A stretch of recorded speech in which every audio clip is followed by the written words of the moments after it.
Community Connection. Thanks for joining us on today's Community Connection. I'm Jason Laird, joined by Mike with the Montana Cowboy Hall of Fame. We've got the annual, I don't want to call it banquet, but Hall of Fame inductees coming up just around the corner. Kind of talk about this event and what it's all about and the, the basis behind the event, I guess. Excellent. Well, thanks for having us here.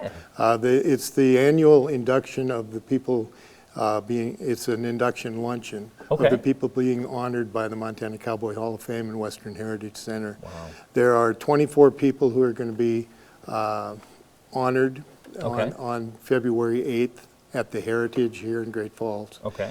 And there's 12 living and 12 legacy. Okay. And the state is divided into 12 different districts. Okay. And so these people that come from the communities around the state, they're nominated locally, they're voted on by trustees locally, and then they're gathered together as, like I said, one from each region living and one legacy, and then they're honored on the February 8th. This is the 12th annual event, and it is really becoming just a treasure of Montana stories that go back to communities.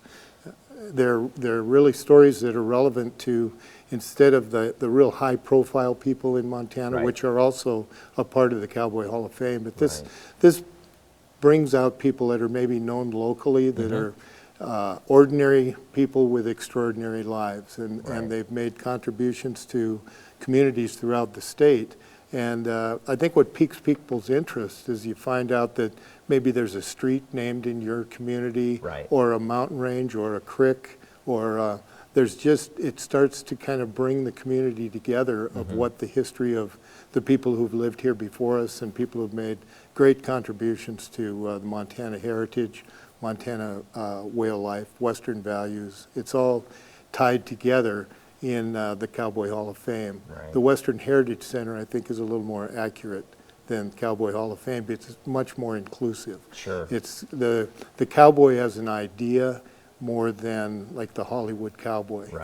It's Native Americans, it's ladies and gentlemen, both that have made a difference in the history of Montana and life here. Wow. And the thing that really stands out to me with the Cowboy Hall of Fame is it's in a sense preserving the stories, preserving the history. So not only is somebody getting honored, but their story is going to live on indefinitely. That's one of the real driving forces. You are absolutely correct. There are stories that could easily, I think the term that's often used is winked away. They just would get lost over time because they may not be the Paris Gibsons or the Charlie Russells, but they are people whose story and contributions and lifestyle, how they dealt with other people, the things they did for what the Montana that we enjoy today. They're just stories that are real treasures. And when at the luncheon, the stories will be read.